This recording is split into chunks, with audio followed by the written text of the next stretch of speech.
I think we need to do one because it's been between here and there is messed up. This is The Joe Gaither Show on BamaCentral.com.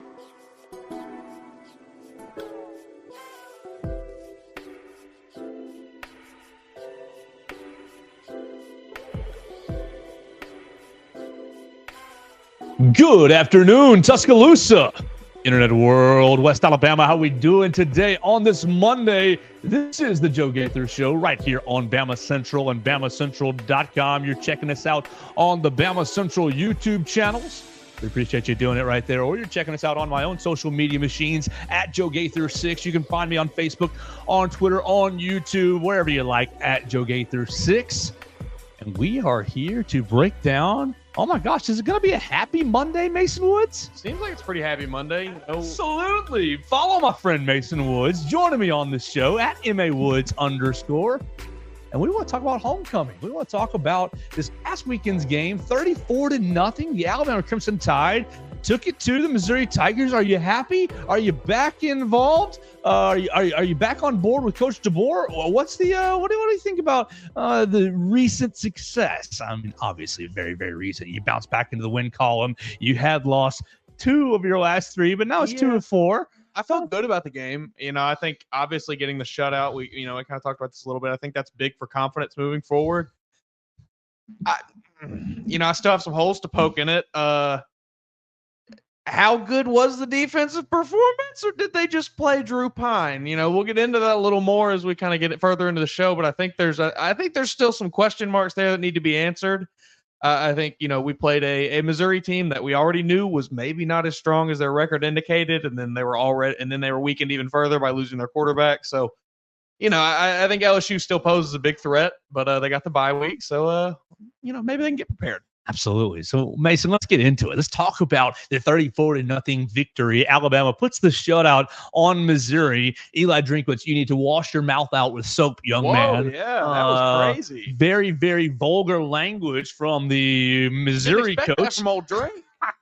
I did. He's into it, man. He thinks that he's got a helmet on. He thinks he's one of the guys. So that was interesting. We'll talk about that as well. Before we get into the game, though, we need to tell you about our friends Derek Daniel and State Farm. We're live in the Derek Daniel State Farm studio. You can find us off McFarland Boulevard, right past the Tiger Rock to the left. Derek can take care of all your insurance needs, home, life, and auto insurance. Call him, 205-758-3391. Call and see how much Derek can save you today. So what do you want to start, Mason? I've got general thoughts. I've got Jalen Milroe. I've got Jam and Justice. We talked about the running game. Goodness gracious. I've got Kobe Prentice on my list. I've got too many penalties, defense, all kinds of stuff. Well, you want to start offense? Just take it offense, then we'll go defense. The offense, I thought the offense did some things well. I thought, it was a good bounce back for Jalen Milroe. This was exactly what you want a Jalen Milroe stat line to look like. I think I saw he had 215, about 50 on the ground, no touchdowns, which is tough, but the touchdowns came from the running back, so I have no qualms there. I thought Milroe, he played fine. I don't really have any complaints about what I saw from Milroe last game. I thought this was a good bounce back. He probably got a little confidence back under himself. Maybe he heard some people talking about over-targeting Ryan Williams and decided not to this week. Maybe not. Who knows? But overall, I have no problem with Jalen Milroe. I got no problem with Jalen Milroe in his game this past week, but I just I was perplexed through the game, through the first half. I mean, you take the first drive. Let's see, they scored a field goal off the first drive, or would they punt? Drive. Field goal, punt, field goal, touchdown, punt, touchdown, end of game. Mm-hmm. So it did get going, but it took a hot second. I thought it took a hot moment to get going. 2 field goals off the first 6 drives in the game. And really, I mean, through the first 6 drives of the game, I was starting to fall into the Jalen Milroe might be hurt. Jalen Milroe might be playing hurt. And that was the narrative going into the week. Was he hurt against Tennessee, overthrowing all those targets? I mean, look, it was not really that accurate because today was not good. And didn't really even run that well against Tennessee. And so that was a thought. Was he hurt? And first 6 drives of the game, I'm thinking maybe they're calling the game like he is hurt, because every pass, it was swing pass to Kendrick Law, swing pass to Ryan Williams. It was a 4-yarder right over the middle to CJ Dupree. It was a 4-yarder. Well, it's Kobe Prentice never caught a single pass the whole day, but everything was underneath, and everything. You didn't have the deep shots through the first part of the game. And he wasn't great through the first part of the game. I've got your passing numbers. Let's see. Okay, first 4 passes you get, but I think his first 4 passes were 6, 10, 6, 10, 13, 15 yards for your first 4 passes.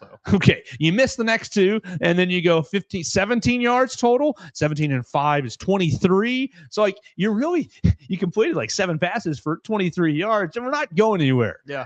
And so I did wonder, is Jalen Milroe hurt? Is he not right? And I'm leaving the game now, and here we are on Monday. I'm thinking that, okay, whether he was hurt or whether he wasn't, it doesn't matter now because you have the bye week, and because, look, you were never going to go to a backup quarterback. We talked about that last week, really on Monday. Oh, why didn't you go to Ty Simpson when Jalen Milroe was struggling? Millions of reasons. Yeah. You won't do that. Laundry list. You won't do that going forward. So I agree with you. I think Jalen played well enough. You didn't turn the football over. Do you think a little bit of that was a bit reactionary from, and I don't want to harp on the Tennessee performance, but just how badly he did play against Tennessee? You know, maybe it's just, all right, well, let's just give him some easy things to do. Let's not ask him to do a whole lot. You know, I hadn't considered that, but I think that's probably a very plausible explanation, because I'm up in the press box wondering, are they calling this game like he's hurt? But now your flip side, I think you might be right. Oh, they're calling this game like we need to get him some confidence going. You know, I don't, you know, it's not crazy to say he was the most scrutinized player on the team after that loss. So I definitely think it's possible that maybe they, you know, kept it simple in the first half, and as he got a little comfortable, as he got a little confidence under him, they opened it up a little bit, and that's as you kind of saw the offense start to produce, start to get some touchdowns. So it's possible.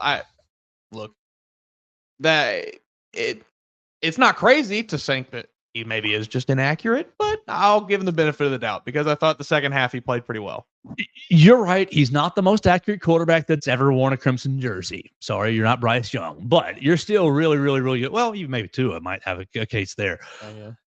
But I thought he played fine. He did the job that you needed to do. Exactly. He really was hurt. He was really hurt by drops. Yeah. A couple different times. And look, the first play, we'll get into Kobe. Well, shoot, we might as well get into it right now. Yeah. Kobe Prentice had 4 targets, didn't catch a single one. One went off his hands. Yeah, one went off his hands on an out route, basically on the first, second, third down of the game. You can read that on BamaCentral.com. I looked at all of Alabama's third downs, offensive third downs in the game, kind of what went wrong. The third down, oh my gosh, 2 of 9.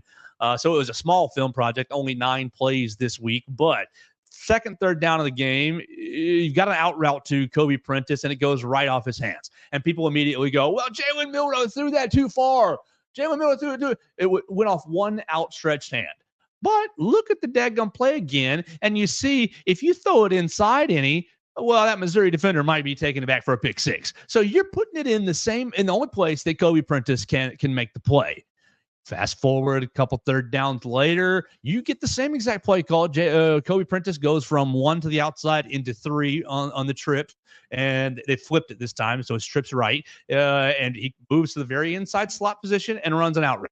And Jalen Milroe puts it out there, it hits him right in the daggum chest, and you don't convert.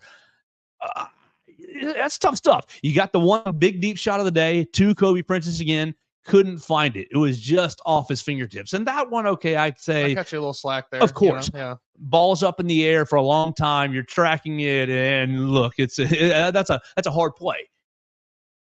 But for all the talk last week of why are they only throwing it to Ryan Williams? Well, this is what happens. Yes. I mean, Ryan, be honest with yourself. He's the most talented wide receiver in the room. Absolutely. And last week against Tennessee, the 18 targets, how many of those targets were, he's not open, he's just throwing it to? Not many. He was open on a lot of those. Yeah. And so, look, I don't have any problem with targeting Ryan that much last week, and I don't even have any problem with targeting him less this week. But if you're going to do that, you're going to spread the ball out. And if we're going to criticize Jalen Milroe so heavily Are you going to criticize him so heavily? Well, listen to your God, Nick Saban, who always used to say, well, quarterback's only as good as the guys around him. The quarterback's only as good as the players that support him. You have 2 of these third downs that end up with a sack. And I'm seeing people online go, he's holding the football too long. He's holding the football too long. 2 third downs were blown up by sack. Johnny Walker Jr., basically speed rush underneath Caden Proctor on one. Same guy, speed rush, Elijah Pritchett on the other. I took my stopwatch out, Mason.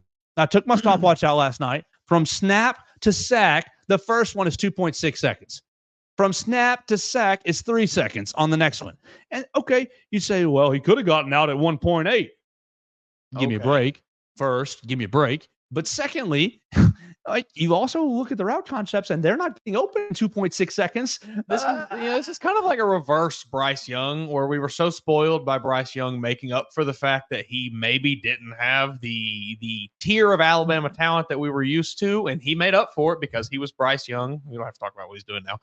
He was great. He did more than they needed him to do. He won games really by himself a few times, a lot of times. So you looked at Jalen Milroe now, he just, as great as he is, as many games as he can win you as a college quarterback, he just can't really be that guy that does it himself. He needs help. He needs receivers that can get open. He needs an offensive line to at least do their job. Yes. You don't need 10 other superstars out there, but some assistance. Right. On third and 6, 3rd and 9, when it's an obvious passing down, Caden Proctor, I know it's a really good pass rusher, and you did have a good day outside of that. Same, the offensive line really had a pretty strong day as a whole. I think that was the only 2 sacks of the day, right? Sacks. I think so. I think that was the only 2 sacks of the day. So it was, sacks, 2. So it wasn't bad. But you got to anchor down there. Right. But I'm just upset with all the people. Jalen, he stinks. Inaccurate. Holding the ball too long. You see 16 of 26, and you do want that completion percentage to be better. Well, what happens if Kobe Prentice catches half of his targets, 2 of 6, or 2 of 4? So now you're 18 of 26. Your completion percentage bumps up by 4 or 5%, and you have converted 2 of those third downs, and you haven't punted, and you're still on the everything is connected. And it's just so simplistic and too easy to just blame 4. To just get out. Well, 4 just needs to get his head out of his. It's too easy to do that. It's been this run of, you had Mac Jones that had the greatest team that's ever been assembled around him, where he didn't have to do a whole lot. All he did was just turn around and throw the ball to people who were better than him. And then you had Bryce Young, who maybe didn't have those guys around him, but he was good enough to just do it himself and get. So Bama fans have just been spoiled for 6-7 years now by those quarterbacks. And, poor old Jalen Milroe had the weight of the world on his shoulders. And you know what? Sometimes you can't live up to the expectations. That doesn't mean he's bad. Doesn't mean he's a bad quarterback. He's still, I would argue, probably one of the better quarterbacks in the country. Yeah. He can't do it all. Okay. Just to kind of sum this up here. You heard Brian Kelly after the game, right? Brian Kelly after LSU lost to Texas A&M. If you didn't hear it, that's okay. Here's the paraphrase. He basically says, all right, now, if I were another team, I would run the quarterback against this too. And so I just use that, and then think about all these opposing coaches that are playing against Alabama. Who do you think they want Alabama to play at quarterback? Ty Simpson, while talented, and it was nice to see him in the game. Absolutely, it's not this comment is not an indictment on Ty Simpson, but they would rather see Ty Simpson than Jalen Milroe because of the dynamic ability that he has. If the other 10 guys do their bleeping job, then everything's going to be fine. And the offense runs brilliantly. Yeah. Look at the first half of the Georgia game. Exactly. That is what this team is at its peak. You can look at that and see, what this Alabama team can do when everybody does their job, when everyone is playing at their highest level.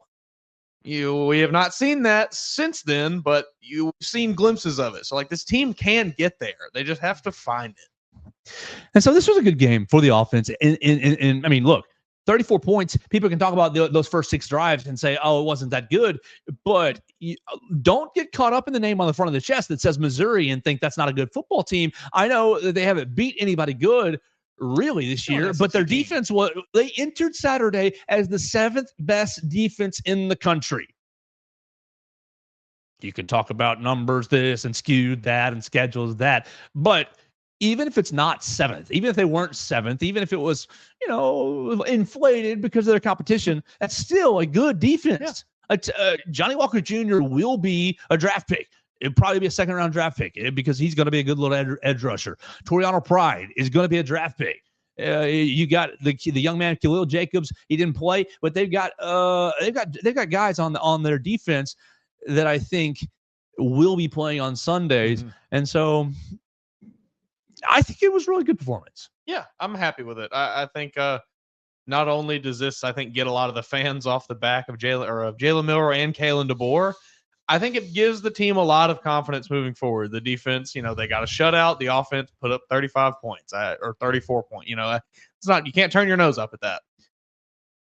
I think that's the biggest thing that this week did for Alabama, because we'll talk about the quality of the Missouri win in just a little bit.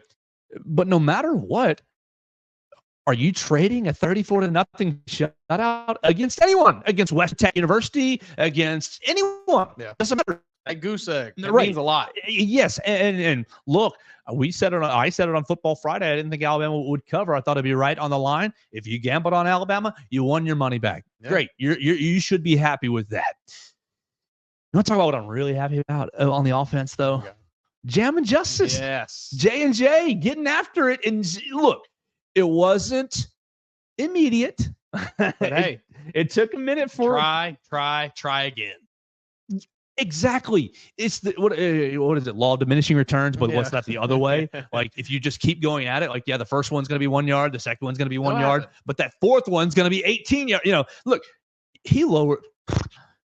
Where I think Justice has been hearing some of the criticism or heard some of the criticism. He was running with a force we've not seen a lot from him. And he was turning it on. And I think we saw what that does for the offense. A lot of the third downs. Look, the third downs were 3rd and 19, 3rd and 11. I look back, they averaged 9.2 yards on third down.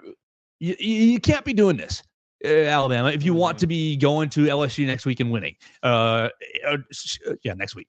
And you can't be doing this if you want to get into the college football playoff in advance. You've got to be getting yourself into third manageable situations. And the way to do that is to hammer Justice. Just give these guys opportunities, multiple opportunities. 3 yards on first down, 3 yards on second down. Well, that's third manageable. You're exactly. Right there. You are in there on 3rd and 3, and you ask a defensive coordinator, if Alabama's on 3rd and 3, what are you stopping? Are you stopping Jalen Milroe run? Are you stopping Ryan Williams slant? Are you stopping Jam Miller off? Like there's so many options that you have. You can't stop all that you have. And look, even if you are, we're blitzing everybody up, and Jalen Milroe escapes, and boom, there he goes for 50 yards. Like you got to live in the 3rd and 3s. And I think Jam and Justice really help you. Jam with 11 carries, 48 yards, and 2 touchdowns. His longest was only 14 yards. But then you also had Justice with 8 carries, 79 yards, and a touchdown. That's 19 carries between them. That's, my quick math is like 120, 130 yards, and 3 touchdowns. Pretty good. Yeah, 271 as a team total. But I want more. Yeah, I want more touches. 19 is the I want them in the 25 to 30 range. Yes. Give them the ball more. They do good things when they get the ball. Why are we not giving them the ball more? It's right there in front of you, Ryan Sheridan. It's right there in front of you, Kalen DeBoer. These are 2 of the probably best talents on this team. Just feed them. Just give them the ball. Take some of that weight off of Jalen Milroe's shoulders. Don't make him do everything. He does not have to. There are other players on this team that can take some of the weight off. So let them. 19 carries between those 2 guys is just it's the bare minimum. It's like such a rude little here you go, just to satisfy you. Like, no, give me more. I want murder ball.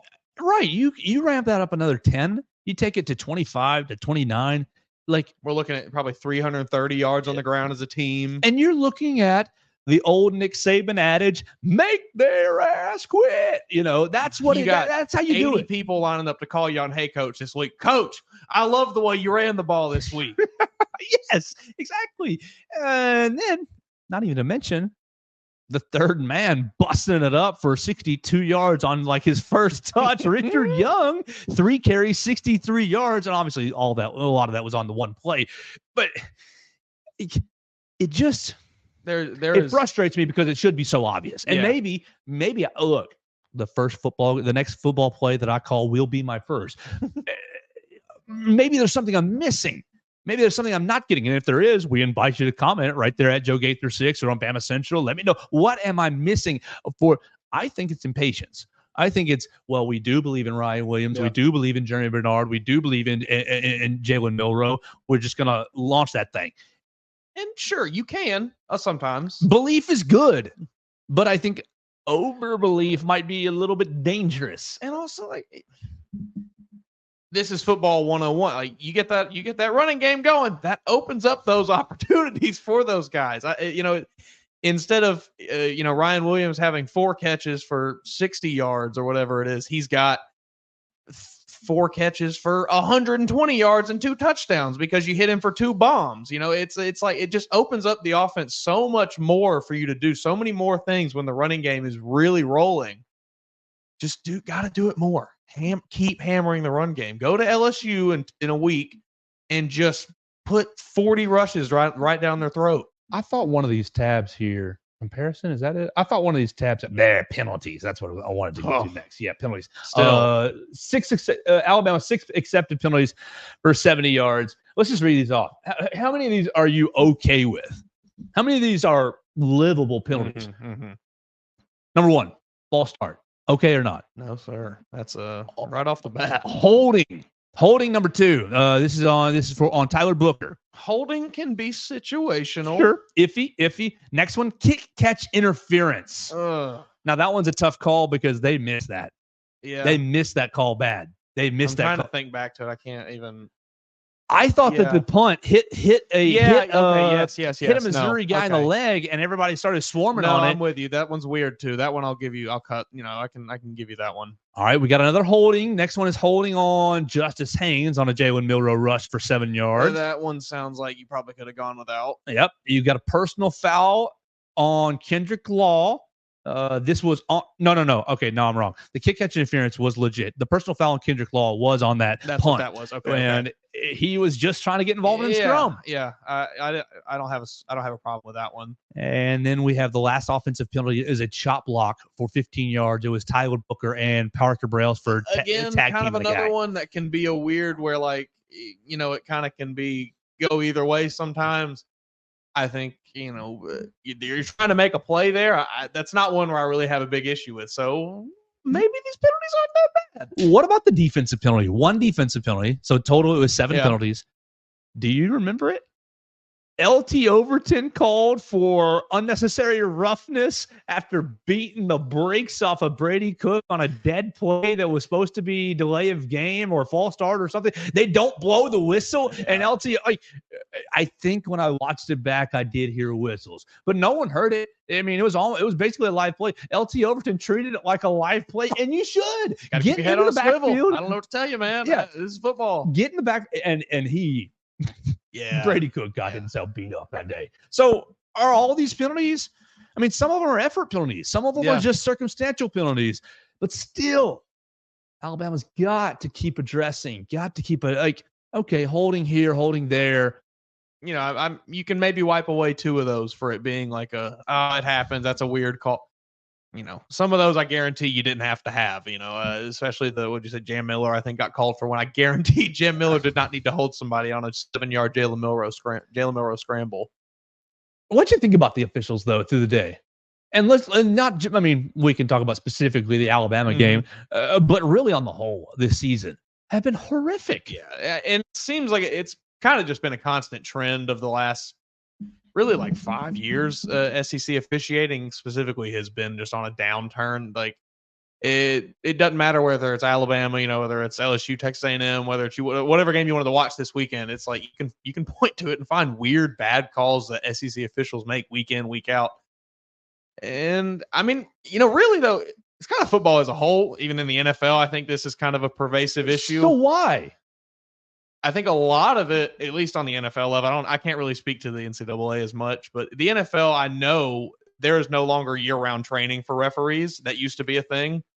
The NFL didn't want to pay for it anymore because they're cheap. So that, I'm sure, plays a big part into why some of the guys don't know the rules as much and can't, find things as easily. I don't know what the process for being a referee in Division I football looks like. Can't imagine it's super easy to get there. It's probably a very limited selection of people.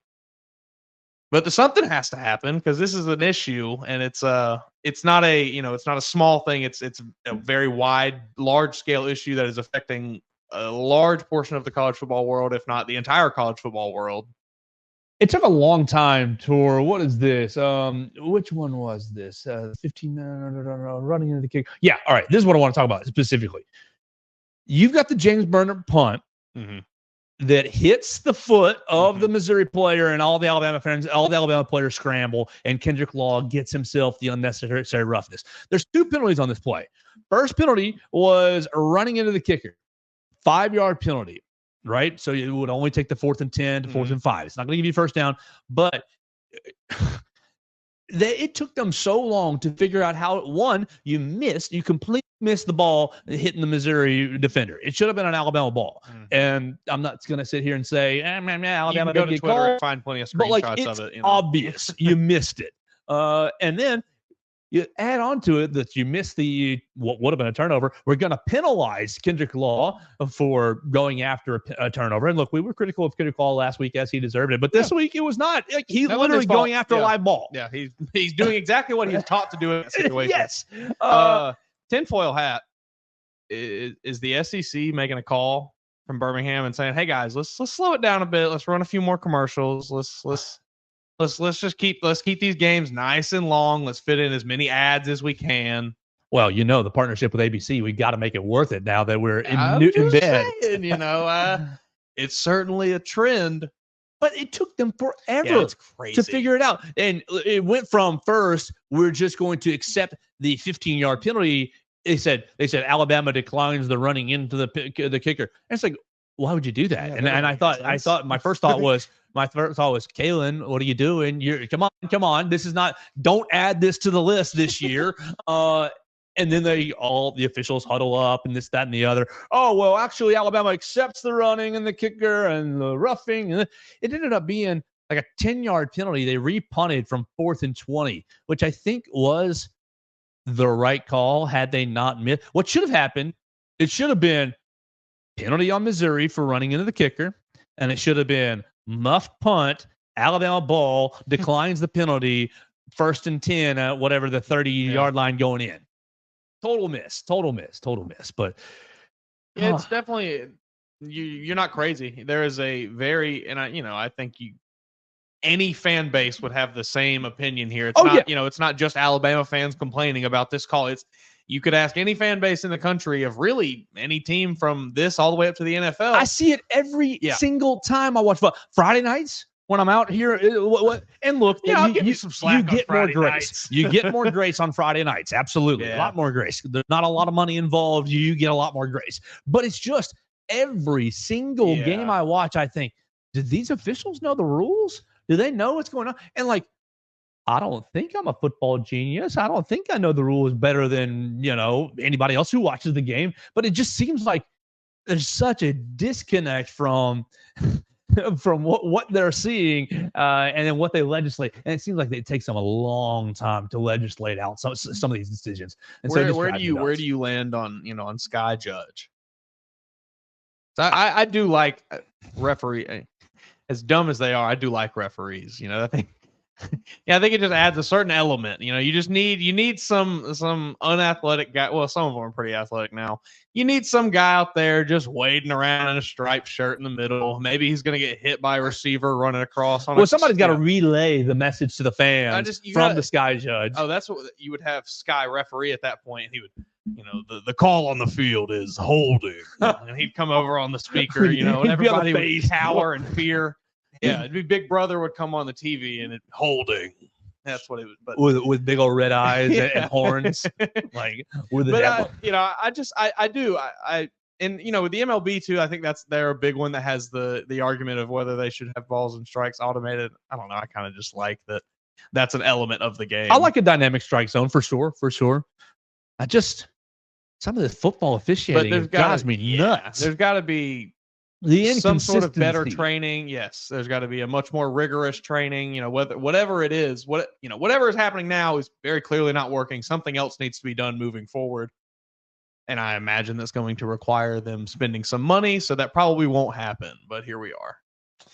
Here we are, right here live in the Derek Daniels State Farm Studios on the Joe Gaither Show on Bama Central. Let me tell you about the most reliable residential roof replacement company in Alabama and Mississippi, Purple Turtle Roofing. Whether it's addressing leaks, storm damage, or general wear and tear, Purple Turtle Roofing is going to be there to deliver exceptional roof repair for your property. Purple Turtle Roofing is the leading expert in local residential roofing solutions, specializing in providing unparalleled service and quality craftsmanship for all your roof replacement needs. Call Dustin Foley and his team today at 877-PT-ROOF-5 for your free inspection. That's 877-787-6635 to schedule your appointment, and one of their qualified employees will come check out your roof for free and make sure you're prepared for any and all of life's storms. You can visit them online today at roofturtle.com. All right, Mason, let's keep it going. You want to flip to the other side of the football, talk a little defense? Yeah, let's talk a little defense. I think, I think there's a lot of good, and there's maybe some not as good to take away. Well, how much of this performance? I mean, look, you said it. This game was good for Alabama's confidence. Absolutely. No 100%. Disagreement. How much more can we take from it? You got hobbled Brady Cook on a bad ankle. He throws and smashes his hand on a helmet in like the second drive. Then he plays two more, like a drive or two more, totally ineffective. And then Drew Pine on his third school, just absolute dog doo-doo. And then they have to go to RJ Blood, JD Blood. Was that his name? Yes. J.R. Blood. J.R. Blood, excuse me. J.R. Blood Jr. What a great name. I was amazed by that. When I read it the first time in my head, J.R. didn't really come into my head, and I just thought his name was Junior Blood Jr. It's like, what a name. That's what I'm going to name, like Junior Joe Jr. So, yeah. Does it mean a lot? You picked off Drew Pine 3 times. I think, does it mean a lot in the grand scheme of this? No. Does it mean a lot? Well, that's not exactly how I want to phrase it. Does it mean a lot for Alabama? Yes. Does it mean a lot for how other teams necessarily view Alabama? I don't think so. I think other teams are going to look at this and say, okay, well, they played Drew Pine, who handed them 3 interceptions. They played a hobbled Missouri team who was already, like we kind of talked about, they had a good defense, but not maybe the best, not really what that 6-1 record indicated. So, but for Alabama, I think within the facility, I think the fan base, I think this means a lot. Is LSU watching the film from this game and being like, "Oh, that Bama defense is ferocious"? Maybe not. Yeah, I think you're right on that. I mean, you had some good performances. I mean, obviously, Jahad Campbell leads you in tackles, and who's second in tackles? Oh, Bray Hubbard, brand new starter, Bray Hubbard. Welcome to the show. Get yourself an interception. Get yourself 7 tackles. Nice little day for Bray Hubbard. Individually, I think that the team found some confidence. Yeah. I think that you saw, James Smith pressures on Drew Pine, gets his boy Quay Russaw an interception. Did you make that connection? Did you make that connection on Saturday? If you didn't make it, look, the Quay Russaw interception is off of a pressure from James Smith. And you're thinking, okay, duh, what's the big deal? Both these young men were high school teammates at Carver Montgomery High School. Both these guys, five-star players, same class. Both these guys says, we're going to Bama. Both these guys don't really play at all last year. And now they're here. It just, two high school team. How unusual. Yeah. 2 high school teammates, and then they combine. Oh, I'm going to get the pressure, and you're going to get the interception. I thought that was just a really cool moment. That's really cool. You don't really, that's kind of the thing that college football really only allows for, stories like that. You don't really hear things like that in the NFL as much. Sure, you get your fun little feel good stories, but college football is the home of the storylines for football. What about Malachi Moore though? Woo! Malachi sparks your day. You're up 6-0 at that point, right? Yeah, you're up 6-0, and Malachi's interception. And we heard from him after the game. He says, basically, I thought I have been too aggressive this season so far, so I kind of tried to play wait game. I saw the scene coming up the rail, saw the post coming up the rail, and I thought, and he saw Drew Pine throw it, and he just made a play on it. Four turnovers in 3 games, right? He's got a forced fumble and the interception against Tennessee. We looked at it. He had a forced fumble against South Carolina, right? Yep. And then an interception here against Missouri. So you have moved on from your outburst at Vanderbilt. It's a pretty good response. Yeah, which I don't care one bit about the outburst, but like the people that do, optics wise, maybe it didn't look great. The people that do, are you happy with how he's responded? Yeah, I think there's not a whole lot of. He's got to be, right back in the good graces now. I would imagine. I think, more than almost anyone else that's been criticized, he bounced back in a big time way and has. He's been fantastic since that Vanderbilt outburst.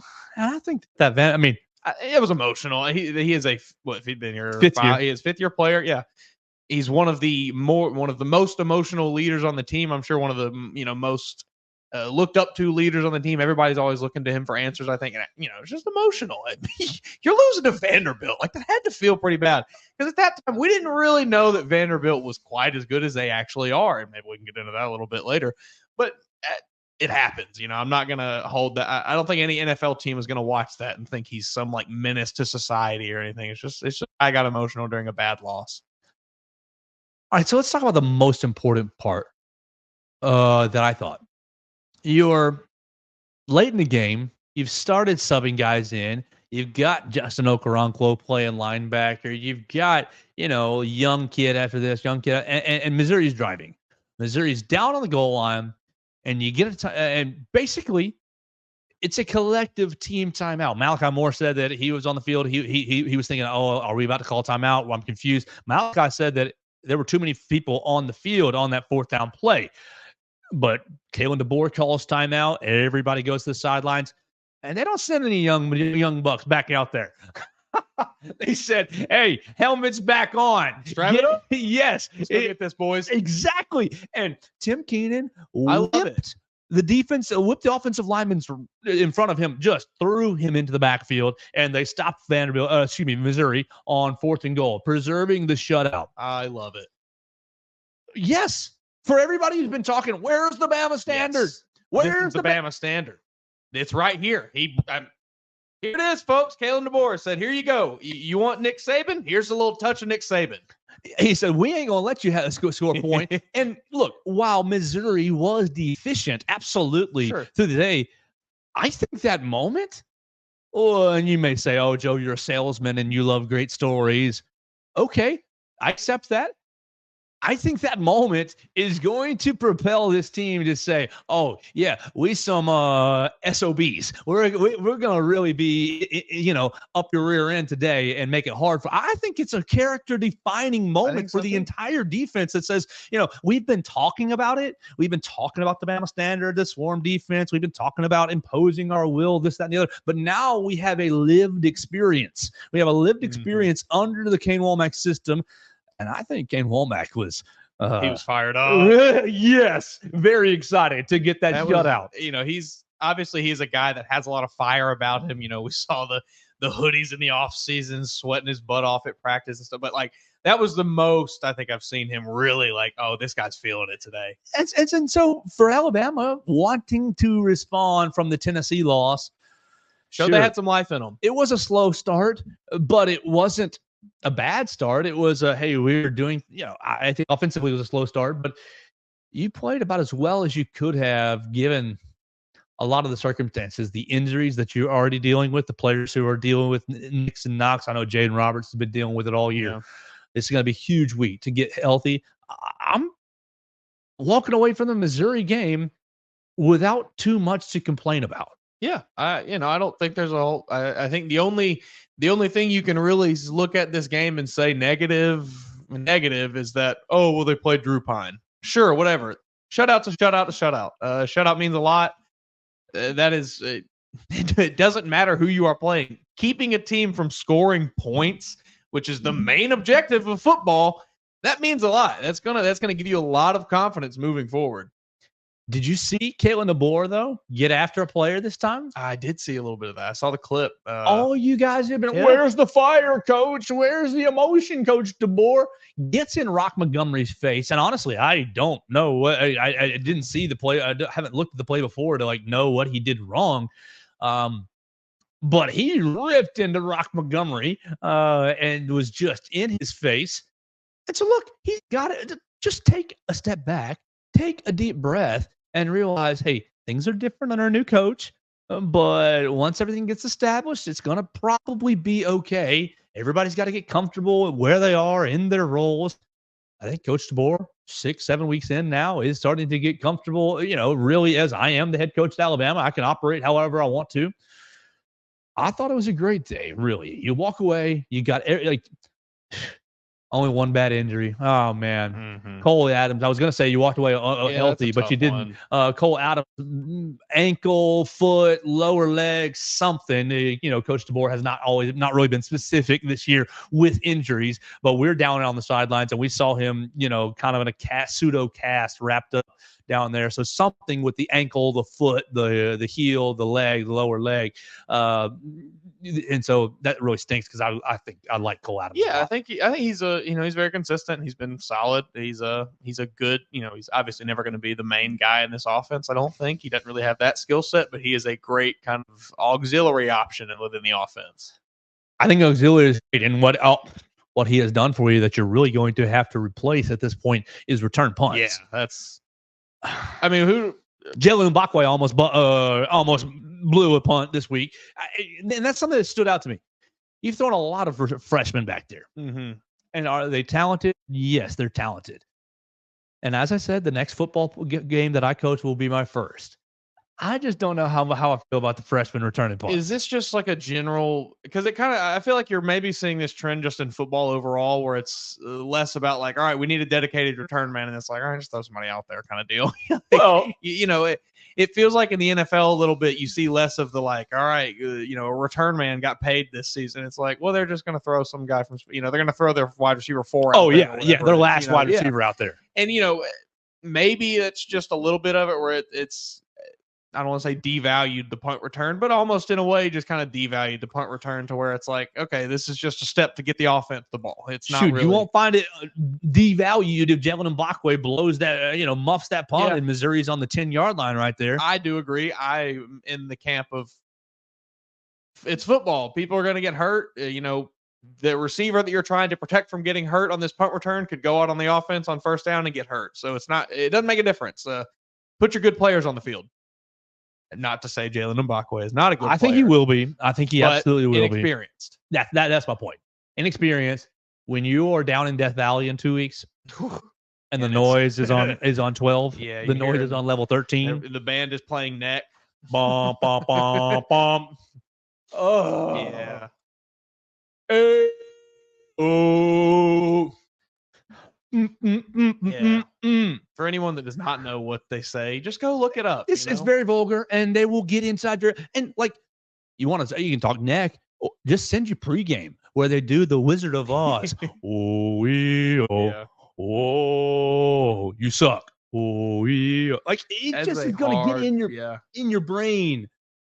I think I have never had the pleasure of witnessing a game in Baton Rouge. But I imagine that is something where you never know what it's going to be like until you are actually in it. Yeah, no one can explain to you what it is like there until you actually are one of the people that are there inside of it, seeing it in person. I think you're exactly right. And it's going to be a bit of a rude awakening for any of those freshmen, unfortunately. So I'm pretty concerned about what you got to do at front returner. Are you going to put Kendrick Law back there? Are you going to just keep rotating Ryan and Jalen Mbakwe? Because maybe you made a promise to him in the offseason. Maybe. Yeah. I have no idea. That's kind of an assumption. So that's going to be something for us to talk about over the next 2 weeks, for sure. Hey, they got the bye week. They got a chance to. They have a chance to figure things out. Try a few guys out in practice, see what works, what doesn't work. They've got time. So it's a bye week now. We're kind of done with Missouri. And Coach DeBoer talked to the Monday Morning Quarterback Club today. Kim Rankin was up there for us. You can watch it on the Bama Central YouTube channel. And Coach DeBoer was his normal, nice, not making news self, talking about the bye week and talking about where the team is. You got today and tomorrow off from practice, and then we will be back with the media. We will be back on Wednesday with assistant coaches, and it'll be almost, it'll be almost a regular schedule after that. We'll have assistant coaches on Wednesday, and then we will kind of be covering the rest of the team. Well, I lost it, but yeah, we'll keep you up to date with all our media schedules for the week, for the players and for the coaches. Mason, let's talk about one more thing. Mm-hmm. ESPN puts out their college football playoff kind of projections / percentages pretty recently, and Alabama is still 52%, one of the top 12 teams to be in the college football playoff.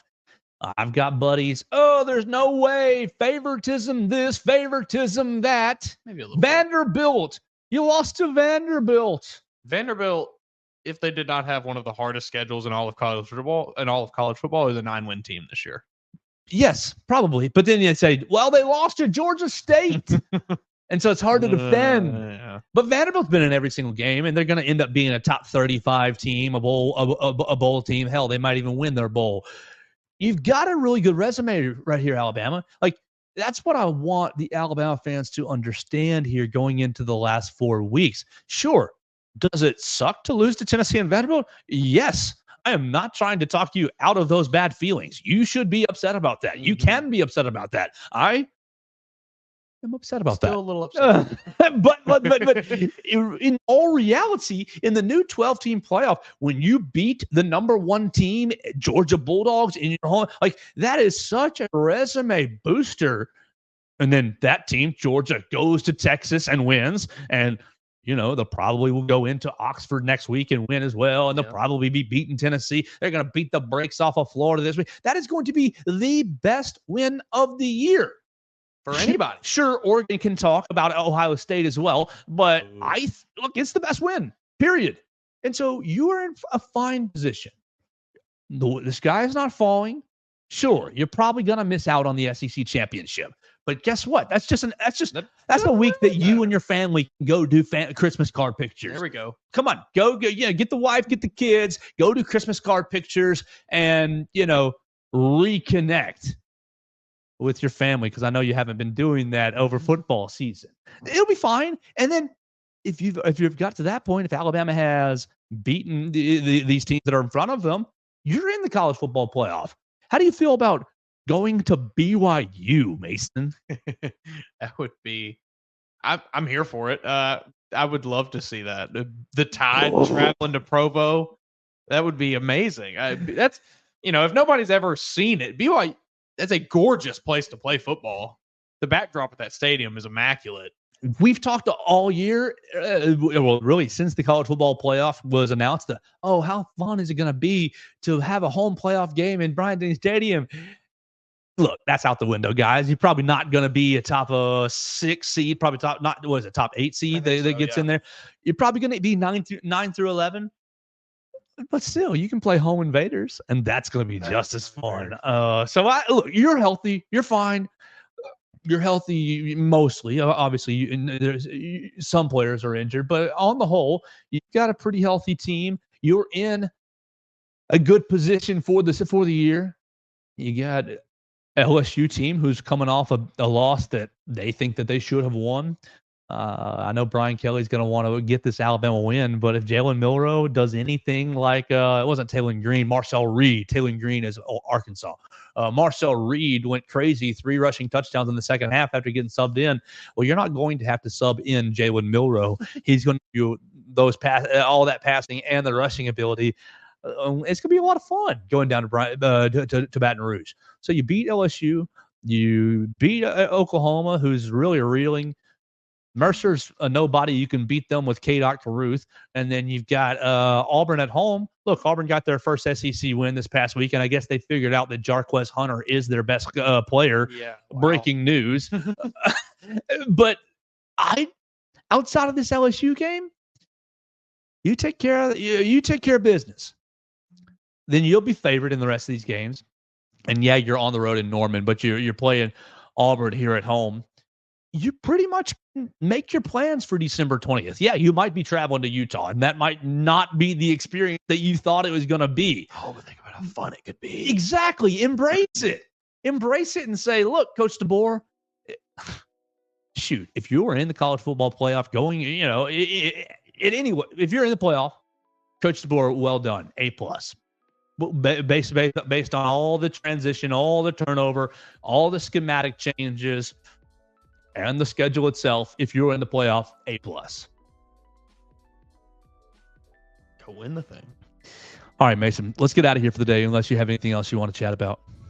That's all I got. I'm excited to, as we get into the bye week, kind of see how things are going to go. Look, I'm excited to look into this LSU team a little further. I got to watch the most of them that I have watched when they in that Texas A&M game, and Texas A&M kind of did their thing in that game. Mike Elko, that's big. That's a huge win for him. And then his comments after the game were pretty interesting. But we can get. Do you think that they were at Jimbo or at Brian Kelly? Because I've heard both. I've read both. Now that you mentioned that maybe it could have been at Jimbo, I want to maybe kind of say that. I did think maybe it was aimed at Brian Kelly at first when I heard it, but that is certainly an interesting thought. He's a fat-talking politician. Yeah, we can talk about that a little more tomorrow if you want to, but there's a lot to unpack with those statements. And that statement. They not only beat LSU, great for them, but if you were paying any attention to Hayes Fawcett on Sunday, that man was freaking busy. Woo. Player X commits to Texas A&M. Player Y commits to Texas A&M. 5-star X commits to Texas. They got probably 4 or 5 commits yesterday. So, Mike Elko might be what everybody thought Kevin Sumlin and Jimbo Fisher were. He might actually be that. He might actually be using that all that money there at Texas A&M to his advantage. Absolutely. So we'll talk about that as we continue on the Joe Gaither Show the rest of the week. We want to thank our friend Derek Daniel for sponsoring the program and for allowing us to record right here in the Derek Daniel studios. You can call Derek Daniel 205-758-3391 for all your home, life, and auto insurance needs. Like a good neighbor, Derek Daniel is there. Call and see how much Derek can save you today. We're going to have a lot of fun the rest of the week right here on the Joe Gaither Show, and we will talk to you again tomorrow right here on Bama Central and BamaCentral.com.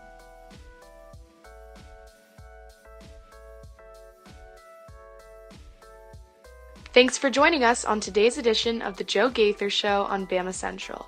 Keep up with Joe on all his social media pages at Joe Gaither6. Subscribe, rate, and review the show on Spotify and Apple Podcasts, and be sure to read us daily at BamaCentral.com.